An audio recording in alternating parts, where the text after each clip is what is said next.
MG Kannada ವ್ಯಾಕರಣ ತರಗತಿಗೆ ಸ್ವಾಗತ.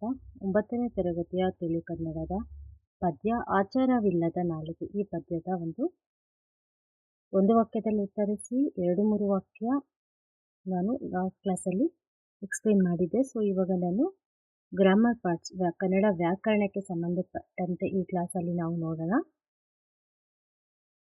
ಸ್ವಂತ ವಾಕ್ಯ. ಆಚಾರ. ನಮ್ಮ ಸಂಸ್ಕೃತಿಯನ್ನು ಆಚರಿಸಿಕೊಂಡು ಹೋಗಬೇಕು. ನೀಚ ಗುಣ. ನೀಚ ಗುಣ ಹೊಂದಿದವರ ಜೊತೆ ಸೇರಬಾರದು ಅಥವಾ ಸ್ನೇಹವನ್ನು ಮಾಡಬಾರದು. ಕಡು ಚತುರ. ಕೆಲವು ಸಂದರ್ಭದಲ್ಲಿ ಕಡು ಚತುರನಂತೆ ವರ್ತಿಸುವುದು ಒಳ್ಳೆಯದಲ್ಲ. ಸೊ ಏನು ಕಡು ಚತುರ ಅಂದರೆ ಫಸ್ಟ್ ಮೀನಿಂಗ್ ಗೊತ್ತಾದರೆ ನೀವು ಈಸಿಯಾಗಿ ಮಾಡ್ಬೋದು. ಕಡು ಚತುರ ಅಂದರೆ ಅತಿ ಬುದ್ಧಿವಂತಿಕೆ ಉಳ್ಳವನು. ಪರರ ಚಿಂತೆ.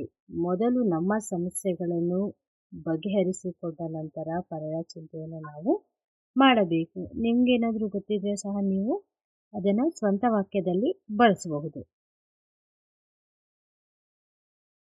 ವಿರುದ್ಧಾರ್ಥಕ ಪದ. ಆಚಾರ ಅನಾಚಾರ.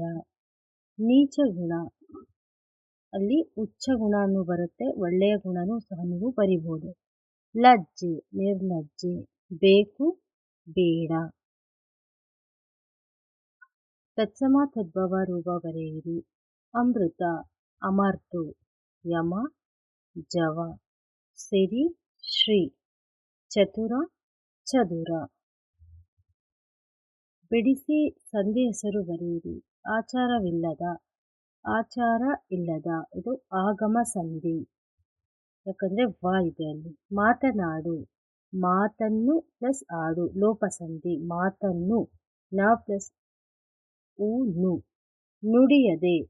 ನುಡಿ ಯ ಇರೋದ್ರಿಂದ ಅದು ಆಗಮ ಸಂಧಿ ಆಗುತ್ತೆ. ಹರಿ ಎಂದು. ಹರಿ ಎಂದು.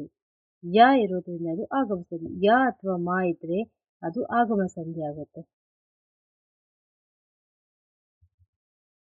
ಗೆರೆ ಇಳಿದಿರುವ ಪದಗಳಿಗೆ ವಿಭಕ್ತಿ ಪ್ರತ್ಯಯಗಳ ಹೆಸರನ್ನು ಬರೆಯಿರಿ. ಪುರಂದರದಾಸರು ಹರಿಯನ್ನು ಪ್ರಾರ್ಥಿಸಿದರು. ಹರಿಯನ್ನು. ಅನ್ನು ವಿಭಕ್ತಿ ಪ್ರತ್ಯಯ. ಹಣ್ಣಿಗೆ ಒಂದು ಆಕಾರವಿರುತ್ತದೆ. ಹಣ್ಣಿಗೆ ಇಲ್ಲಿ ಗೆ ಬಂದಿರೋದ್ರಿಂದ ಇದು ಚತುರ್ಥಿ ವಿಭಕ್ತಿ ಪ್ರತ್ಯಯ ಆಗಿರುತ್ತೆ. ಶಿಕ್ಷಣದಿಂದ ಜ್ಞಾನ ವೃದ್ಧಿಸುತ್ತದೆ. ಶಿಕ್ಷಣದಿಂದ. ಇಂದ. ಇದು ತೃತೀಯ ವಿಭಕ್ತಿ ಪ್ರತ್ಯಯ. ಉಳುವವನೇ ಭೂಮಿಯ ಒಡೆಯ. ಭೂಮಿಯ.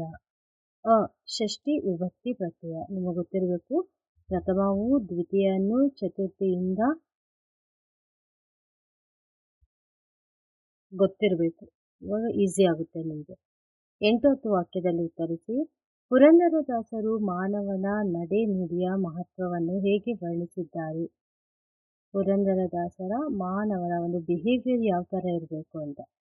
ಮಾನವನಿಗೆ ಕೆಟ್ಟ ಬುದ್ಧಿ ಮನಸ್ಸುಗಳಿರಬಾರದು. ಅಂತಹ ಬುದ್ಧಿ ಇದ್ದರೆ ಅವನು ಕೆಟ್ಟ ಭಾಷೆಯನ್ನು ಬಳಸುತ್ತಾನೆ, ಪರರಿಗೆ ಕೇಡನ್ನು ಬಯಸುತ್ತಾನೆ.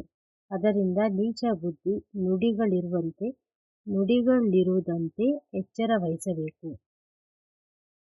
ಯಾವಾಗಲೂ ನಿಜವನ್ನು ನುಡಿಯಬೇಕು. ಎಂಥ ಸಂದರ್ಭದಲ್ಲೂ ಸುಳ್ಳು ಹೇಳಬಾರದು. ಬುದ್ಧಿವಂತಿಕೆಯ ಮಾತುಗಳನ್ನು ಆಡಬೇಕು. ಬಡವರಿಗೆ ಮೋಸ ಮಾಡಬಾರದು, ಕೆಡಕು ಉಂಟು ಮಾಡಬಾರದು. ಯಾವಾಗಲೂ ಹರಿಯ ಸ್ಮರಣೆಯಲ್ಲೇ ನಿರತನಾಗಿರಬೇಕು ಎಂದು ಪುರಂದರದಾಸರು ಮಾನವನ ನಡೆಯ ಮಹತ್ವವನ್ನು ತಿಳಿಸಿದ್ದಾರೆ. ನಾಲಿಗೆಯ ಬುದ್ಧಿ ಹಿಡಿತದಲ್ಲಿರುವುದರಿಂದ ಆಗುವ ಪ್ರಯೋಜನಗಳೇನು? ನಾಲಿಗೆಯ ಜಗಳ ಸ್ನೇಹಕ್ಕೆ ಕಾರಣವಾಗುತ್ತದೆ. ಹಾಗೆಯೇ ಆರೋಗ್ಯಕ್ಕೂ ಅನಾರೋಗ್ಯಕ್ಕೂ ಅದರ ಸಂಬಂಧವಿದೆ. ಅಯ್ಯ ಎಂದರೆ ಸ್ವರ್ಗ, ಎಲವೋ ಎಂದರೆ ನರಕ ಎನ್ನುವ ಹೇಳಿಕೆಯನ್ನ ಸೂಚಿಸುತ್ತದೆ. ನಯ, ವಿನಯ, ಮಧುರ ಮಾತುಗಳು ಸ್ನೇಹವನ್ನು ಬೆಳೆಸುತ್ತವೆ. ಹೊರಟಾದ ಕೆಟ್ಟ ಮಾತುಗಳು ಜಗಳವನ್ನುಂಟು ಮಾಡುತ್ತವೆ. ನಾಲಿಗೆಗೆ ರುಚಿ ಎನಿಸಿದ ಮಿತಿಮೀರಿದ ತಿಂದರೆ ಆರೋಗ್ಯ ಕೆಡುತ್ತದೆ. ಹೀಗಾಗಿ ನಾಲಿಗೆ ಬುದ್ಧಿ ಹಿಡಿತದಲ್ಲಿರಬೇಕು ಎನ್ನಲಾಗಿದೆ. ಅದು ಕೆಟ್ಟ ಬುದ್ಧಿಗೆ ಒಳಗಾಗಬಾರದು. ನಿಜವನ್ನು ನುಡಿಯಬೇಕು, ಸುಳ್ಳು ಹೇಳಬಾರದು. ಈ ರೀತಿಯಾಗಿ ಪುರಂದರದಾಸರು ನಾಲಿಗೆಯು ಬುದ್ಧಿಯ ಹಿಡಿತದಲ್ಲಿರಬೇಕು ಎಂದು ತಿಳಿಸಿದ್ದಾರೆ.